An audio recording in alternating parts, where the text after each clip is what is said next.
Hello everyone, and good morning, afternoon, or evening. Today we'll be on the Am I Overreacting subreddit reading a couple stories for you guys. Without further ado, let's get into the very first story. This one is titled, Am I Overreacting? My brother-in-law let me drink raw milk without telling me. Hello all. I'm a longtime lurker, first-time poster on this sub, so please let me know if this is formatted wrong. I, 16F, live in between my mom and my dad's place, usually spending about a week at each. I've noticed recently that my dad and my brother-in-law have been talking about the benefits of raw milk. Since they have been talking about conspiracies and stuff of this nature, this wasn't bizarre to me, so I just ignored it. But recently, I came into my dad's house and noticed a big carton of what looked like to be milk in fridge. But since it had no label, I decided to ask my brother-in-law, who was home, what it was. He just told me that it was milk from a local farmer and that it was really good and creamy and to try it. I didn't exactly question it or put the pieces together that it was unpasteurized and assumed it was clean. I ended up drinking some, and although it tasted okay at first, I had started to feel a little queasy not long after. I was then told one morning that I would have to pick up more milk from my best friend's mom, who happened to be the person selling it to my family.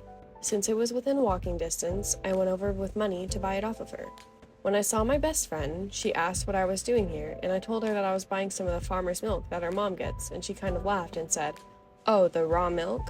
I'm too scared to drink that." I kind of froze in the moment because I felt so stupid for not realizing that it would be raw considering I had been hearing about it from my brother-in-law and dad. I immediately told my older brother, 20 male, who does not agree with drinking raw milk, and he was shocked at brother-in-law would give it to me without even telling me it was pasteurized. I didn't really want to make a big deal, so I asked my dad if he can get some milk from the supermarket, and he immediately brushed me off, telling me we had plenty of milk at home. So my older brother and I boiled the milk ourselves, and we found 2 bugs in it.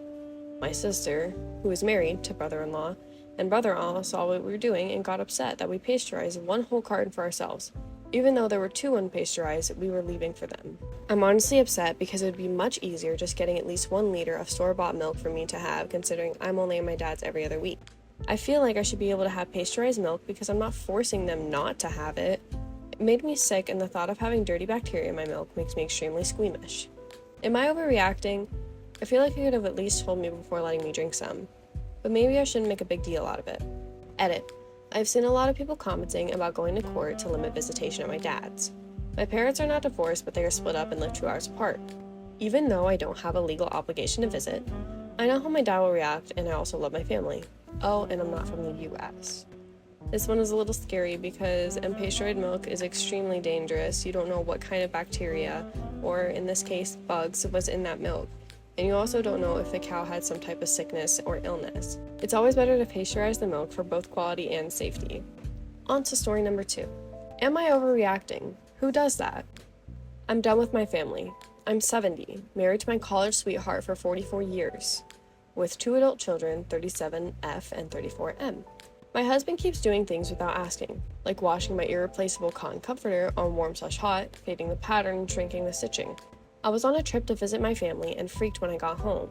I was just trying to be nice. A year later, another trip, and OMG, he did it again. Quote, I was just trying to be nice. Who does that? I let him mow the lawn 3 years ago and decided to lower the mower height and kill the grass. It's all weeds now. I've been chronically ill since 2018, EDS, POTS, MCAS for those in the know, and the lawn was one of the few things that I could maintain. It brought me so much joy. The list goes on, but I'll spare you. The final straw was last month, when I went to put my 12-year-old dog to sleep. That dog and I had mountain biked and hiked for 3 awesome years before I got sick, and he had laid next to me during the next bad 4 years of illness, never nagging me to take him for an outing that I was too ill to provide. Best boy ever. He was quite ill, and I laid next to him on a makeshift bed of pillows on the floor nearly 24/7 to comfort him, with his paws on my leg. I wanted to come back from saying goodbye and just sit there to remember him and our good times. When I was gone, my husband took the dog bed and my bed of pillows up and washed them. Boom. When I asked why he would do this without asking, he said, I was just trying to be nice. I take care of myself, the dogs, the house, the bills, the taxes, and everything else, except taking the garbage to dump every other week and breaking down the cardboard boxes. I buy everything for the house, appliance and consumable, and I read the owner's manual and online instructions. If I let him do anything, he makes it up and ruins the past of how many years I've worked put in. Our 2 kids won't give me a drop of empathy so they can stay on his good side. He gives them money more than I do, even though I made twice the salary for 27 years until I got sick. I think he's a narcissist, a poster boy for weaponizing confidence, and has maligned me to the kids while love-bombing them. He's the good guy, and I'm the B-word who picks fights with all of them, so I'm done. They're all toxic, and it's not good for my health to be around them. I'll stay in the house I've done everything on, remodels, furniture, and maintenance. He has to move out if they can sell it and split it when I die. I'm 70, but not imminently dying. I will essentially divorce all three of them. Am I overreacting? OP here is definitely not overreacting. Being this old in your age unfortunately does not give you more options to just leave your husband or abandon your kids. In this situation, she's being treated awfully, and I genuinely hope this person's health improves. Now, on to story number 3.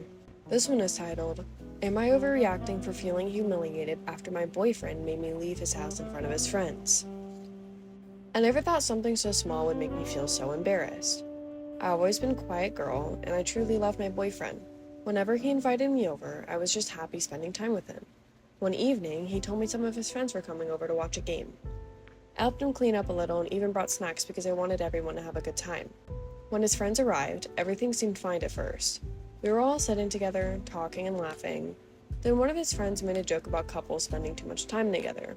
Instead of laughing it off, my boyfriend looked at me, said maybe I should leave so the guys can have their own time. I thought he was joking, but he kept repeating it while everyone was looking at me. The room suddenly became very quiet.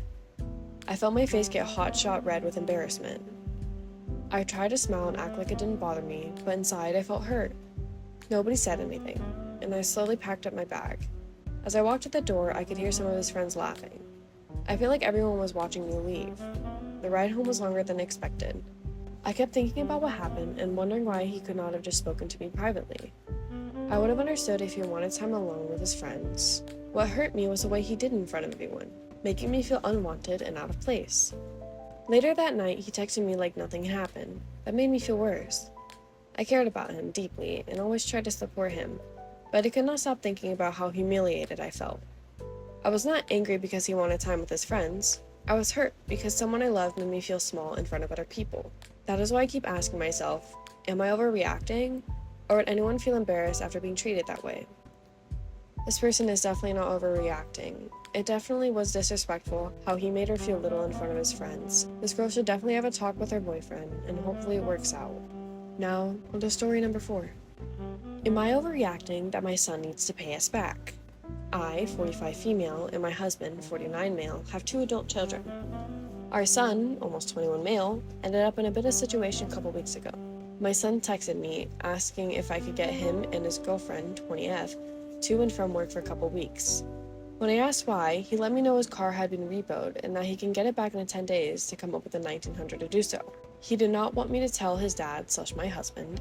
My son also asked if we can maybe help him with some of those funds because they aren't willing to give him an extra 4 days period beyond that for him to land on payday. We agreed and said he'd have to pay us back whatever he borrowed. As I helped him get back and forth, I asked him questions like why hasn't he gotten his second car repaired, or why he didn't ask for help with a car payment before all of this snowballed. The answer to both was a super honest one. We've just been irresponsible with money lately. I appreciate the honesty, but I let him know that this would have been much cheaper all around if he just asked for help with the car payment. He works 2 jobs and makes good money in his full-time job, so this shouldn't be an issue at all. As this 10 days went on, I noticed his girlfriend was carrying a brand new, almost $400 Coach purse bag. Her birthday was just before all this happened. I said nothing about it. However, when I picked her up from work one of the last days before he got his car back, she casually mentioned she's, quote, looking for better paying jobs for him, that she, quote, wants a dog, and when she gets a dog, she's, quote, going to drop full time to maybe 5 hours a day, 2 to 3 days a week, so she can stay with the dog. I still said nothing. Today, my son wants to pay back half of what he borrowed from us to get his car back. We didn't loan him the full amount. He did pay for the bulk of it, and we don't technically need the money back. He did send the payment. I let my husband know, and he said that our son doesn't need to pay the rest back and to give him back what he paid tomorrow. I said no, that this is a lesson in swallowing his pride. It would have cost far less if he had asked before there was an issue, let alone the inconvenience to me. My husband pushed back and said we really don't need it, and he doesn't want him hurting financially over it. We're extremely flexible with being paid back. At this point, I let my husband know the handbag in her work plan and said it's beyond irresponsible when she's rocking a brand new higher end industry and is trying to drop down to part-time.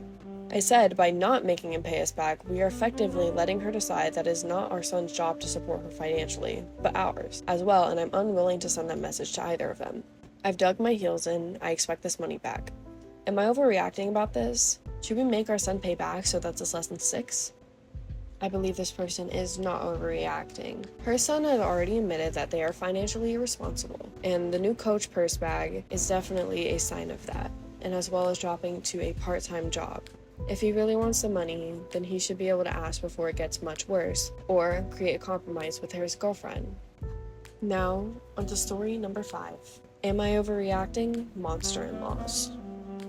I have a 4-week-old baby. Before birth, I had some minor issues with my in-laws, but nothing super crazy. The plan for my entire pregnancy was that my mother-in-law would stay in our home while we were hospitalized for birth. This way, our pets could stay in their natural environment and be fed and taken care of. The night I gave birth, my mother and father-in-law came to meet the baby, and they never even stopped to acknowledge me, who just gave birth 2 hours prior. They left fairly quickly. The next day, my husband opens a text from father-in-law that says they went back home. They live 2.5 hours away. I was upset because they didn't even bother to tell us they were leaving, and now our pets, a dog who is still in the puppy stage, a cat, and chickens, had nobody to take care of them. We ended up not being able to go home for 9 days. And my husband had to go home every day to take care of the animals. It took him hours because our dogs need attention, and he's still very young. I was upset because his parents had promised to take care of the house, but didn't. My husband had to lose bonding time with his new family over it. Fast forward 2 weeks, PP and my in-laws said they want to come visit. I had to prepare my home for guests, but I wanted them to be able to see their grandchild, so I did it anyways. The day comes, they were supposed to arrive and they never showed up. Never texted either. The next week comes and they randomly text 30 minutes before they ride to say they were coming. I was scrambling to get things ready. Newborn life is hard and my house wasn't the cleanest. They come in and my sister-in-law is with them. She doesn't say a word to me, not even hello. The entire visit, I'm sitting alone while nobody even acknowledges me and they're holding my baby the entire time. When my baby cries, my mother-in-law refuses to give her back to me. My sister-in-law refuses to even hold the baby. Middle of the day, they decide they're going out for a bit. My mother-in-law asks if my sister-in-law wants to stay with me while she goes out. My sister-in-law basically rushes to get her shoes on to leave, leaving me at my home all alone. My husband was at work for the day. The rest of their visit is the same. Nobody speaks to me, nobody asks how I'm doing. When they leave, nobody even told me goodbye. My husband makes excuses for their behavior every time. I told him he has to say something to them or I refuse to be around them anymore, which he says is a little extreme, but I don't believe so. Am I overreacting? I believe this person is not overreacting. With a newborn baby life and the in-laws showing up completely out of random, if they're gonna act like this, the husband should be there to deal with them. And if he has a problem with that, then you have a husband problem. That concludes the stories for today's episode. I am sorry for the shorter video, but remember, if you guys enjoyed the video, please like and subscribe. It really, really does help a lot. I hope everybody has an amazing, wonderful rest of their day, and I hope to see y'all in the next video. Bye bye!